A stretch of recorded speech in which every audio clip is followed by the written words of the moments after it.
নবীজি বলছেন সাল্লাল্লাহু আলাইহি ওয়াসাল্লাম, একটা মৃত গাধাকে দেখে বলছেন, সাহাবীরা তোমরা কি কেউ এই গাধাটাকে 1 দিরহামের বিনিময়ে কিনবে? কান কাটা মৃত বলে আছে, এই গাধাটাকে কিনবা 1 দিরহাম দিয়ে? সাহাবীরা বলছেন, মাংনা দিলেও তো কিনবো না। ইয়া রাসূলুল্লাহ, যদি ফ্রিও কেউ দেয়, বিনামূল্যে দেয়, তাও তো নিব না।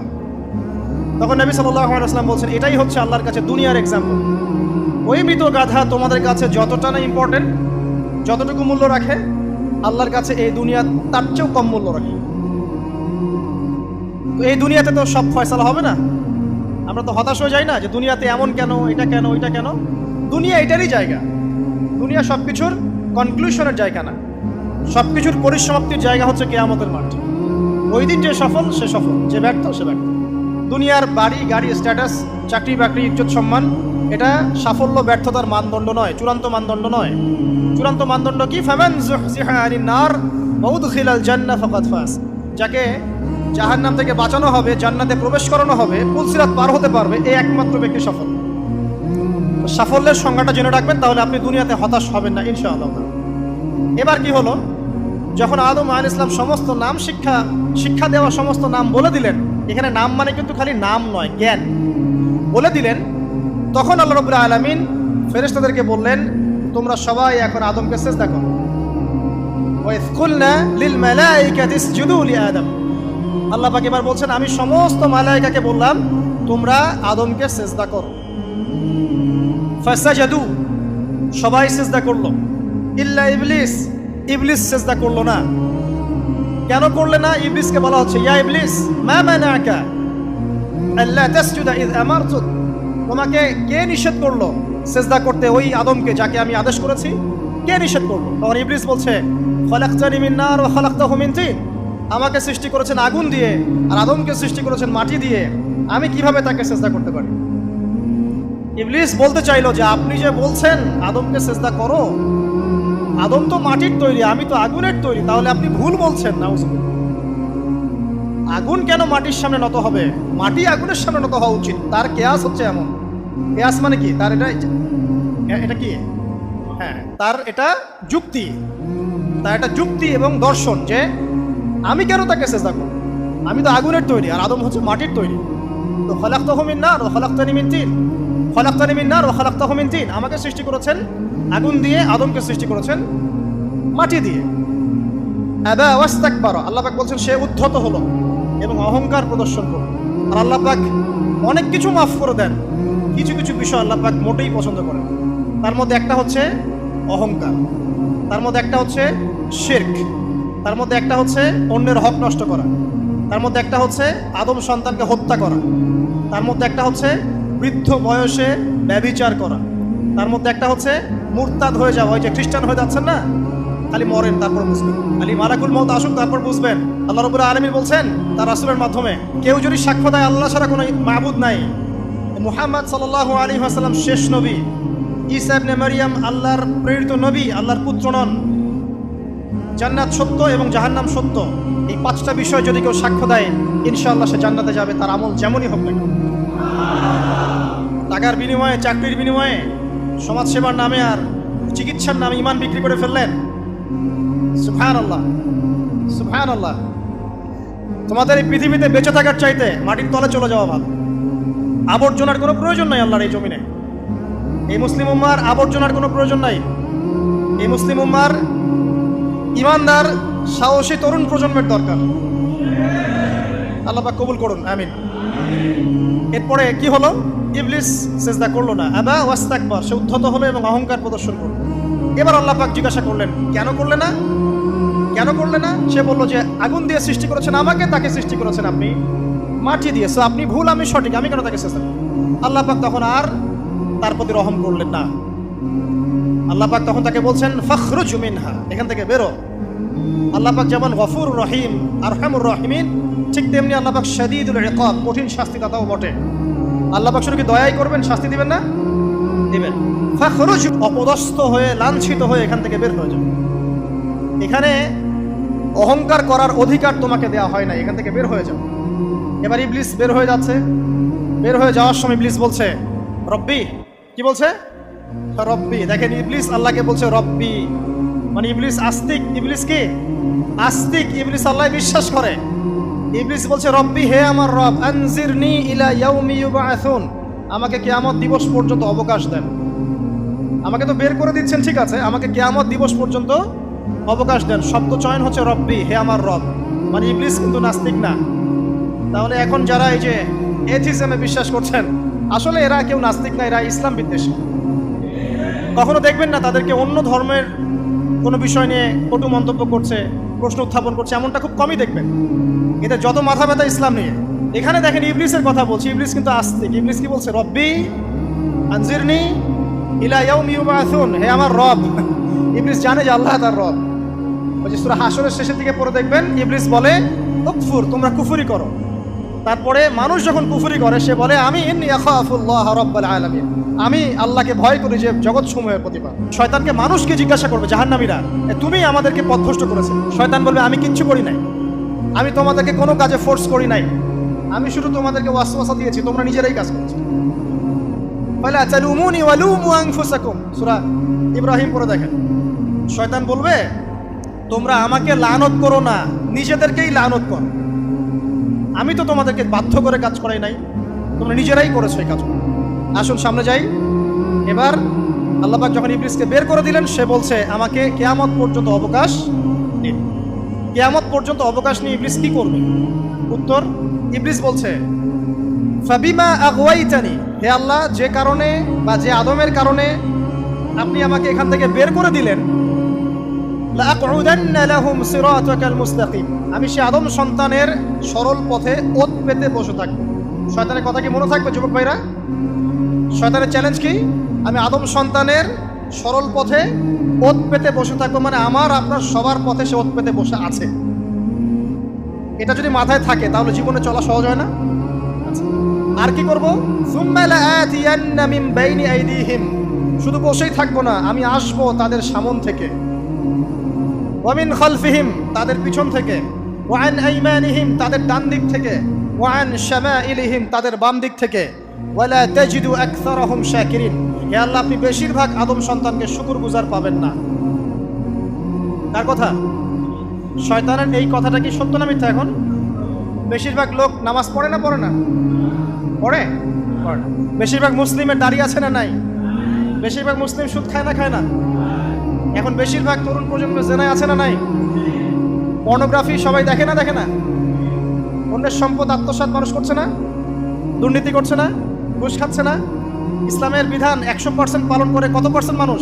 খুব কম। আচ্ছা বাদ দেন এত বড় বড় কথা, শুধু কোরআনুল কারীম তেলাওয়াত করতে পারে কতজন মানুষ? বলি না আমরা 90% মুসলিমের বাংলাদেশ, তো 90% মুসলিমের বাংলাদেশে কত ভাগ মুসলিম কোরআন তেলাওয়াত করতে পারে? একটা শুমারি করে দেখেন, কোরআন শুমারি। এটা কোরআন শুমারি করে দেখেন যে কত পার্সেন্ট মুসলিম শুদ্ধ করে কোরআন পড়তে পারে। যারা পড়তে জানে তাদেরও পড়া যে কত ভুল আছে, আলেম ওলামার কাছে গেলে বুঝতে পারবেন। আর এই ভুলের কারণে যে অর্থ কত পরিবর্তন হচ্ছে আপনি তো জানেনই না। তো এই যে শয়তান বলেছে ওয়ালা তাজিদু আকসারাহুম শাকিরিন, আপনি বেশিরভাগই শুকরগুজার পাবেন। তো কথা সত্য না মিথ্যা? দেখেন ও কিন্তু তার মিশনের মধ্যে ঠিকই আছে।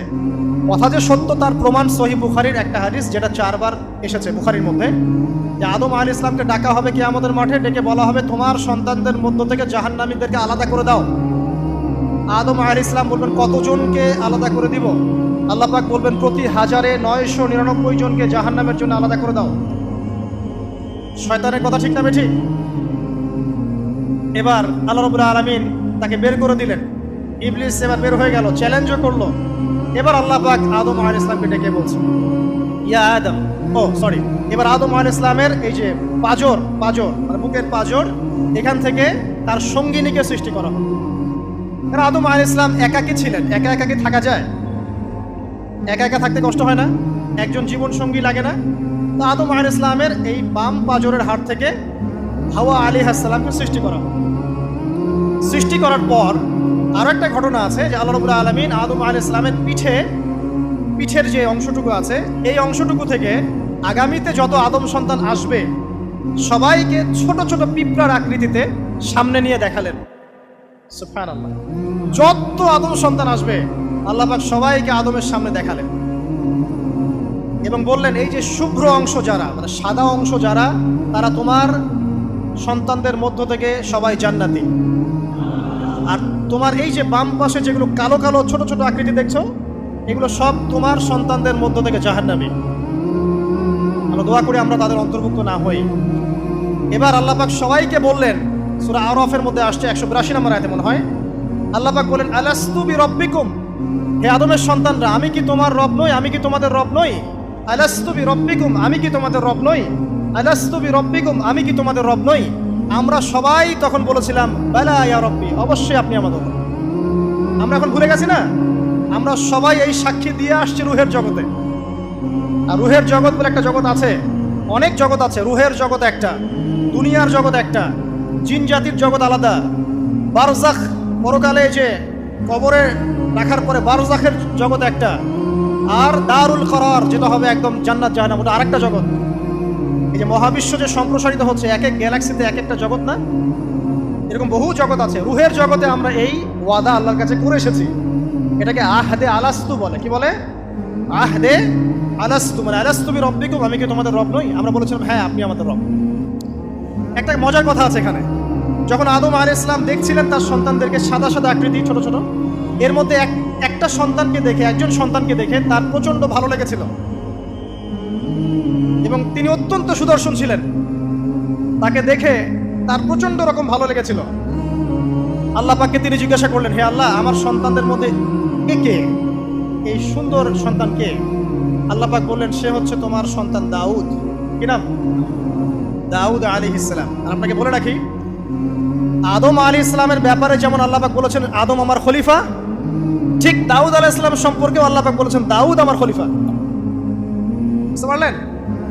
কোথায় আছে? সূরা সাদ পড়ে দেখেন। ঠিক আদম আলাইহিস সালাম সম্পর্কে আল্লাহ পাক বলেছেন না যে আমি পৃথিবীতে খলিফা পাঠাচ্ছি, ঠিক দাউদ আলাইহিস সালাম সম্পর্কেও আল্লাহ পাক বলেছেন দাউদ আমার খলিফা। ইয়া দাউদ ইন্না জাআলনাকা খলিফাতান ফিল আরদ ফাহকুম বাইনান নাসি বিল হক ওয়া লা তাত্তাবি'ল হাওয়া। আয়াতটা পড়ে দেখবেন, ওইদিকে আমি পরে আসছি।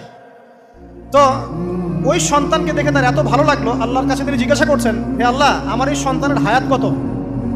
আল্লাহ পাক বলছেন তোমার এই সন্তানের হায়াত হচ্ছে 60 বছর। কত বছর? 60 বছর।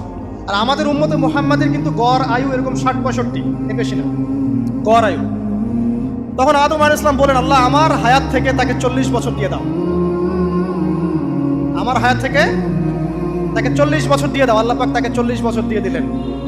তাই আদম আলাইহিস সালামের 1000 বছর হায়াত হয়ে গেল 960 বছর, আর দাউদ আলাইহিস সালামের 40 বছর হায়াত হয়ে গেল 100 বছর। এখন আসেন এই জায়গায় যে আদম আলাইহিস সালাম এবং দাউদ আলাইহিস সালাম দুইজনকে আল্লাহ পাক কি বলেছেন? খলিফা। খলিফা কে? খলিফা কাকে বলে? এটা একটু শুনে নি ছোট্ট করে। সূরা সাদ পড়বেন 24 কি 26 নম্বর আয়াত। আল্লাহ পাক বলছেন, ইয়া দাউদ, হে দাউদ, খলিফার কাজ কি এটা শোনেন। হে দাউদ, ইন্না জাআলনাকা খলিফাতান ফিল আরদ, নিশ্চয়ই আমি আল্লাহ তোমাকে পৃথিবীতে খলিফা করেছি। কি করেছি? খলিফা করেছি। তোমার কাজ কি? ফাহকুম বাইনান নাসি বিল হক, মানুষের মাঝে আল্লাহর বিধান দ্বারা হকের মানদণ্ডে বিচার ফয়সালা করবে। তাহলে আল্লাহর খলিফার দায়িত্ব কি? আল্লাহর বিধান দ্বারা বিচার ফয়সালা করা। ওয়ালা তাত্তাবি'ল হাওয়া, তুমি নিজের প্রবৃত্তির অনুসরণ করবে না। ফায়ুদিল্লাকা আন সাবিলিল্লাহ, তাহলে তোমাকে এটা সরল পথ থেকে বিচ্যুত করে দেবে। ইন্নাল্লাযীনা ইউদিল্লুনা আন সাবিলিল্লাহ, নিশ্চয় যারা আল্লাহর পথ থেকে বিচ্যুত হয়ে যায়, লাহুম আযাবুন শাদীদ, তাদের জন্য কঠিন শাস্তি আছে। বিমা নাসু ইয়াউমাল হিসাব, এই কারণে যে তারা হিসাবের দিনটা ভুলে গেছে। এই আয়াত থেকে খলিফার ফাংশন বুঝতে পারলেন? খলিফার ফাংশন কি?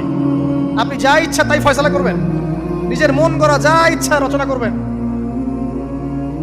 ফাহকুম বাইনান নাসি বিল হক, মানুষের মধ্যে হকের মানদণ্ডে বিচার ফয়সালা করুন। হকটা কি জিনিস? আমার দর্শন হক, আমার ফিলোসফি হক, আমার যুক্তি, আমার বিজ্ঞান, এগুলোই হকের মানদণ্ড। হকের মানদণ্ড কি?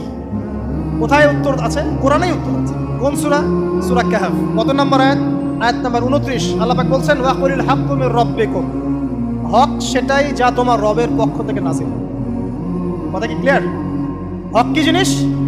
যা তোমার রবের পক্ষ থেকে নাজিল হয়। ফামান শাআ ফালইউমিন, যার ইচ্ছা হয় সে স্বীকার করুক। ওয়ামান শাআ ফালইয়াকফুর, যার ইচ্ছা হয় সে অস্বীকার করুক। ইন্না আ'তাদনা লিযালিমিনা নারান, অস্বীকারকারী জালেমদের জন্য আমি আগুন প্রস্তুত করে রেখেছি। তো এখানে আপনি হকের সংজ্ঞা পেলেন এবং হকের মানদণ্ডে বিচার ফয়সালা করলে পরে খলিফা হয়। যদি আল্লাহ পাকের হকের মানদণ্ডে কেউ ফয়সালা না করে সে আল্লাহর খলিফা নয়, সে শয়তানের খলিফা। কথা কি ক্লিয়ার? আচ্ছা, এখন যদি আপনি বাধ্য হন কোনো ক্ষেত্রে সেটা আলাদা বিষয়, বাধ্য হয়েছেন সেটা আলাদা বিষয়, কিন্তু আকীদা স্পষ্ট থাকতে হবে যে আল্লাহ রাব্বুল আলামিনের বিধান চূড়ান্ত, এর উপর কোনো বিধান নাই। এখন আপনি আদম এবং দাউদ আলাইহিস সালামের মধ্যে একটা সম্পর্ক বুঝতে পারলেন। এবার আল্লাহ পাক আদম আলাইহিস সালামকে ডাকলেন, ডেকে বলছেন, আদম এবং হাওয়া, তোমরা দুজন উসকুন আনতা ওয়া যাওজুকাল জান্নাহ, এবার তুমি আর তোমার স্ত্রী হাওয়া তোমরা জান্নাতে থাকো। ফাকুলা মিনহা রাগাদান হাইথু শি'তুমা, জান্নাতের যেখান থেকে ইচ্ছা তোমরা ফল খাও বা যা ইচ্ছা তাই করো, সবকিছু উন্মুক্ত তোমাদের জন্য জান্নাতে। একটা বিষয়, ওয়ালা তাকরাবা হাদিহিশ শাজারা, এই যে গাছটা দেখছো এই গাছের কাছেও যাবে না। এখানে শব্দ এমন না যে গাছের ফল খাবে না, শব্দ হচ্ছে এমন গাছের কাছেও যাবে না। যেমন ওয়ালা তাকরাবু জিনা, জিনা করবে না আল্লাহ পাক বলেননি, বলেছেন জিনার কাছেও যাবে না। ওয়ালা তাকরাবু মাল আল ইয়াতিম, ইয়াতিমের মাল খাবে না আল্লাহ পাক বলেন নাই, আল্লাহ বলছেন ইয়াতিমের মালের কাছেও যেও না। আমি কি বুঝাতে পারছি? এই গাছের কাছেও যেও না। এবার জান্নাতে তারা থাকতে লাগলেন। এবার ইবলিস তো আর হাল ছেড়ে দেয় নাই, সে কি বলেছিল, ডান বাম সামন পিছন সব দিক থেকে আসবে। সে এসে ওয়াসওয়াসা দেয়। কি ওয়াসওয়াসা দেয়? হে আদম হাল আদুল্লুকা, আমি কি তোমাকে বলে দিব, আলা শাজারাতিল খুলদ ওয়া মুলকিন লা ইয়াবলা, হে আদম আমি কি তোমাকে বলে দিব এমন একটা গাছের কথা যেই গাছের ফল খেলে পরে তুমি চিরস্থায়ী জীবন লাভ করবে, কোনোদিন মারা যাবে না। এই চিরস্থায়িত্বের টোপ দিচ্ছে কে? এই চিরস্থায়ী ক্ষমতার টোপে মানুষ পথ হারাচ্ছে না পৃথিবীতে। ওয়া মুলকিন লা ইয়াবলা, এমন রাজত্ব পাবে যেই রাজত্ব কখনো ক্ষয় হবে না। চিরস্থায়িত্বের টোপ, রাজত্বের টোপ, এই দুটোই হচ্ছে পৃথিবীতে মানুষকে পথভ্রষ্ট করার শয়তানের অস্ত্র। কথা মনে বুঝতে পারেন না? আমার মাথার উপর দিয়ে যাচ্ছে, বুঝতে পারবেন ইনশাআল্লাহ। তো টোপ দিচ্ছে দুইটা, হাল আদুল্লুকা আলা শাজারাতিল খুলদ ওয়া মুলকিন লা ইয়াবলা। করতে করতে করতে করতে একদিন সত্যি সত্যি আমাদের পিতামাতা সেই গাছের কাছে চলে গেলেন। যখনই চলে গেলেন, ফালাম্মা যাকা শাজারা, যখন তারা গাছের কাছে চলে গেলেন, বাদাত লাহুমা সাওআতিহিমা, তাদের পরনে যে জান্নাতি কাপড় ছিল ধাপাস করে খুলে পড়ে গেল। ইন্না লিল্লাহি ওয়া ইন্না ইলাইহি রাজিউন। আমাদের পিতামাতাকে পুরো মহাবিশ্বে ফেরেশতাদের সামনে জান্নাতে নগ্ন করে দিল ইবলিস। আমি মনে বুঝাতে ব্যর্থ হচ্ছি, আমাদের পিতামাতাকে জান্নাতে ফেরেশতাদের সামনে সবার সামনে নগ্ন করে কাপড় খুলে ফেললো কে? ইবলিস। তো এখন যে কাপড় খোলার সংস্কৃতি চলছে, কারা এরা? ওরা জিন শয়তান, এগুলো মানুষ শয়তান।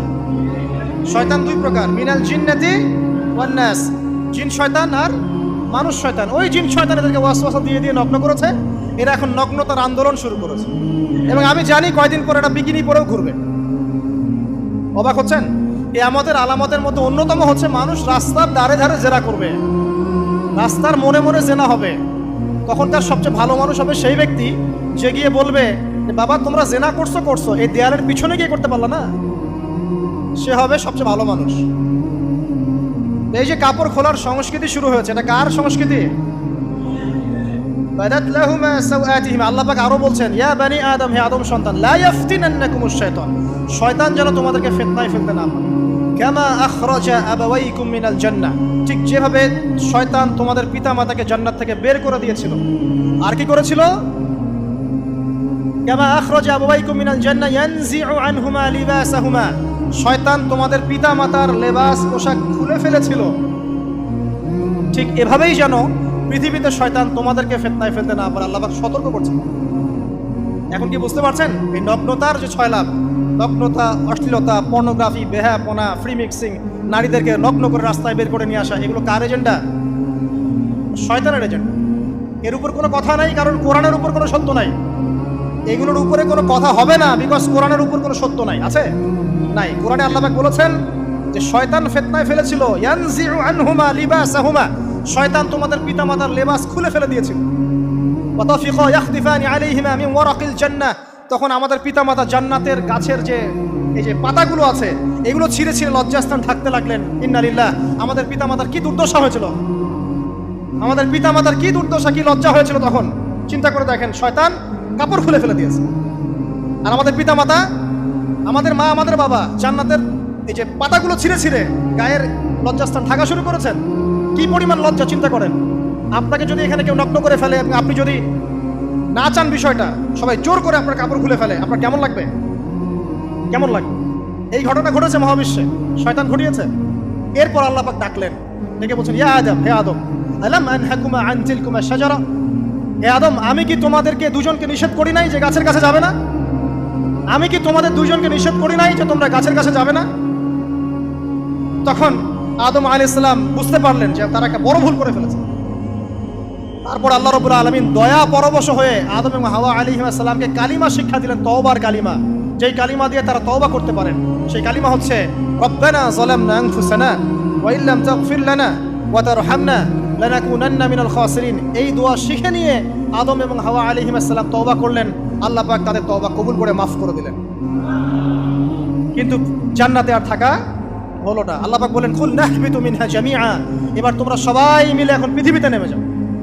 আল্লাহ মাফ করে দিলেন, কিন্তু তোমরা এখন পৃথিবীতে নেমে যাও, জান্নাতে আর থাকা হবে না। খেয়াল করে দেখেন, ইবলিসও আল্লাহর আদেশ মানে নাই। আল্লাহ বলেছেন সেজদা করো, ইবলিস কিন্তু করে নাই। আবার আমাদের পিতা আদম আলাইহিস সালামকে আল্লাহ পাক বলেছেন গাছের কাছে যেও না, তারা চলে গেছেন। দুটোই কি অবাধ্যতা নয়? তাহলে ইবলিসকে চিরস্থায়ী জাহান্নামী করা হলো, আদম সন্তানকে কেন করা হলো না?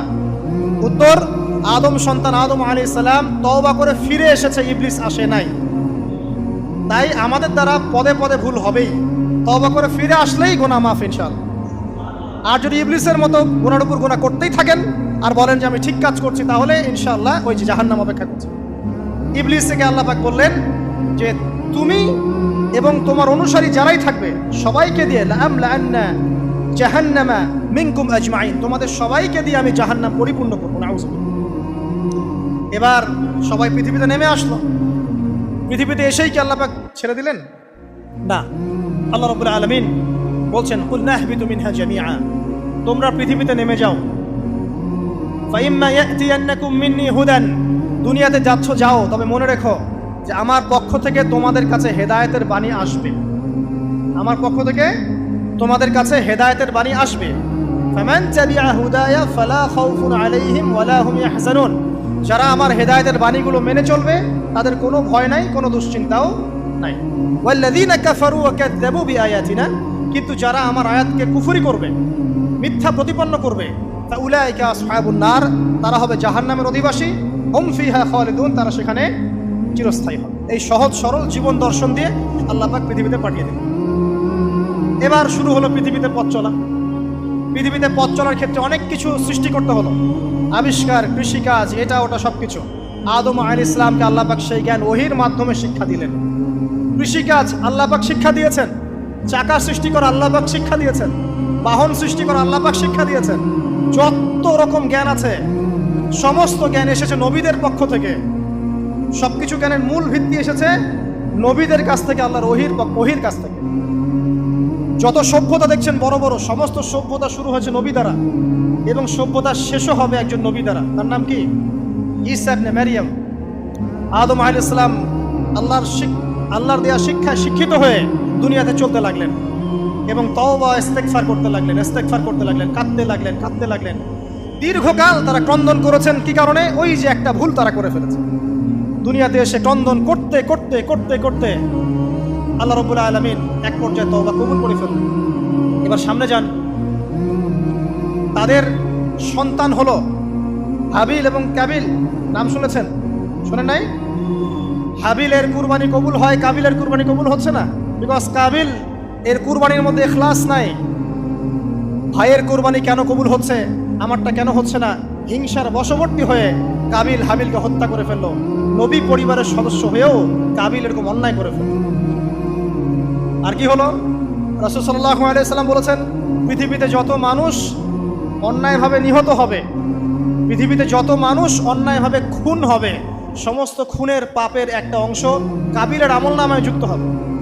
কারণ সেই প্রথম খুন চালু করেছে। এই যে আজকে গুনাহে জারিয়া চালু করছেন না, সুদী এনজিও, সুদী সমিতি, সিনেমা হল, এইটা ওইটা, মদের বার, যত গুনাহে জারিয়া চালু করছেন, মৃত্যু হবে, কবরে যাবেন ঠিকই, কিন্তু গুনাহ কমবে না ইনশাআল্লাহ। মনে করেন একজন নগ্ন ছবিতে অভিনয় করেছে, ঠিক আছে? এখন নাই পৃথিবীতে, বা কেউ অশ্লীল গান বাজনা করে দুনিয়া থেকে বিদায় নিয়েছে, দুনিয়াতে তার গান এখনো বাজছে, সে কবরে শুয়ে শুয়েই সেই গুনাহগুলো পাচ্ছে। ঠিক আপনি যদি এখন ভালো কোনো কাজ করেন, দিনই কোনো ভালো কাজ করেন, মসজিদ হোক, মাদ্রাসা হোক, এতিমখানা হোক, বিধবাদের কোনো প্রকল্প হোক, বৃদ্ধাশ্রম হোক, মানবতার কোনো কল্যাণমূলক কাজ হোক, মৃত্যুর পরেও ইনশাল্লাহ আপনি নেকি পেতে থাকবেন। সদকায়ে জারিয়া আর গুনাহে জারিয়া ভালো করে বুঝবেন। একটা গুনাহ করে মাফ নেওয়া আলাদা বিষয়, আর গুনাহ চলতে থাকাটা আর একটা বিষয়। আল্লাহ আমাদেরকে হেফাজত করুন, আমিন। নবী পরিবার এগিয়ে গেল এবং তাদের সময়ে তারা শুধু ক্রন্দন করেছেন, ইবাদত করেছেন, আল্লাহর কাছে ইস্তেগফার করেছেন এবং ওই যে জান্নাতে ফিরে যাওয়ার জন্য তারা আপ্রাণ চেষ্টা করেছেন। এক পর্যায়ে আদম আলাইহিস সালামের বয়স যখন 960 বছর হলো, আল্লাহ রাব্বুল আলামিন তাকে ওফাত দিলেন, তার ইন্তেকাল হয়ে গেল। ইন্না লিল্লাহি ওয়া ইন্না ইলাইহি রাজিউন।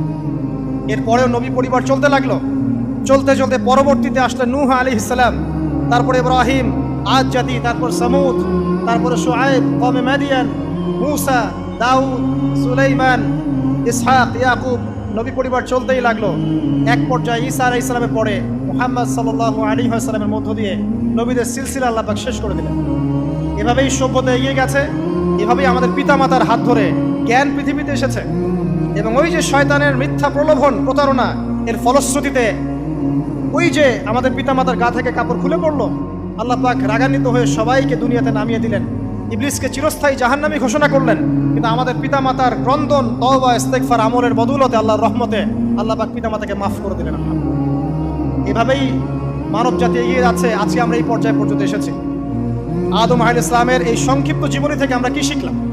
আমরা শিখলাম যে আল্লাহ রাব্বুল আলামিন অনেক ভালোবেসে, অনেক মহব্বত করে, মমতা দিয়ে, মায়া দিয়ে নিজের হাতে আমাদের পিতাকে সৃষ্টি করেছেন।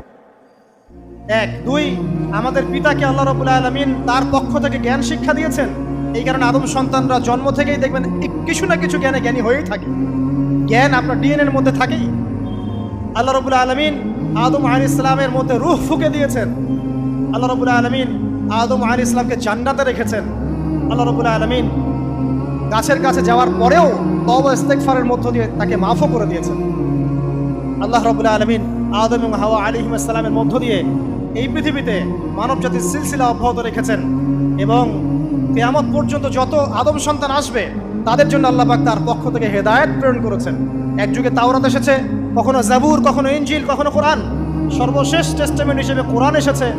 এখন যদি এই ওহীর বাণী, কোরআন এবং এর ব্যাখ্যা, হাদিস আমরা মেনে চলি, ইনশাআল্লাহ তাআলা আমরা আবার সেই জান্নাতে ফিরে যাব যেখান থেকে আমাদেরকে নামিয়ে দেওয়া হয়েছে। আর যদি আমরা কোরআন এবং হাদিস বা আল্লাহর ওহীর পরোয়া না করি, এর আলোকে জীবন না করি, তাহলে ওই ইবলিসের সাথেই আমাদেরকে জাহান্নামে থাকতে হবে। নাউযুবিল্লাহ।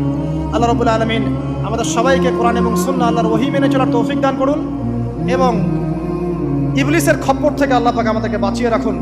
ইবলিসের যত এজেন্ট আছে, ওদের যে দুরভিসন্ধি, ষড়যন্ত্র এবং শয়তানি ফাঁদ, এগুলো থেকে আল্লাহ পাক আমাদেরকে, আমাদের মা বোনদেরকে, আমাদের পরিবারের সদস্যদেরকে, আমাদের সমাজকে, রাষ্ট্রকে আল্লাহ পাক হেফাজত করুন, বাঁচিয়ে রাখুন, আমিন।